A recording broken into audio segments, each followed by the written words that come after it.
कल सी इस टाइम तुलसी कल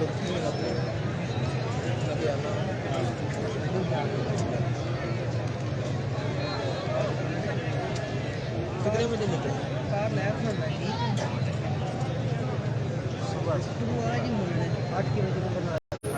मेरा दिल में शामी को ना था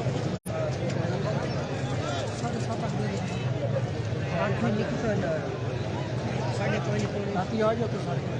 5 पौने 6 क्या बस लेके क्या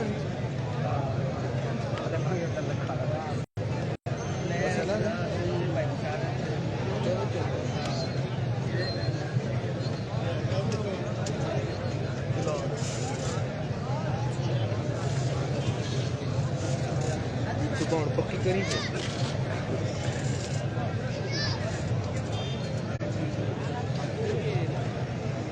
बुला लो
जी पंजाबी बनणगे चौधरी आबूज़र मरहूम ऑफ चकबराम ਉਹਨਾਂ ਦੇ ਸਾਹਿਬਜ਼ਾਦੇ ਜੋਗ ਲਿਆਓ ਜੀ। ਉਹਨਾਂ ਤੋਂ ਬਾਅਦ ਚੌਧਰੀ ਗੁਲਾਮ ਮੁਰਤਜ਼ਾ ਆਫ ਲੋਟਾ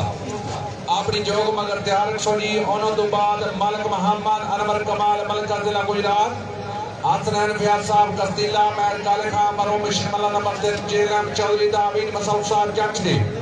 आजी मलक मोहम्मद इकबाल मलका ठेकेदार शकील अहमद साहब आई मजट्टा जोग मलका अपनी मदीना डाके जी पंजाबी बनणगे चौधरी आबूज़र मरहूम ऑफ चकबराम ਉਹਨਾਂ ਦੇ ਸਾਹਿਬਜ਼ਾਦੇ ਜੋਗ ਲਿਆਓ ਜੀ।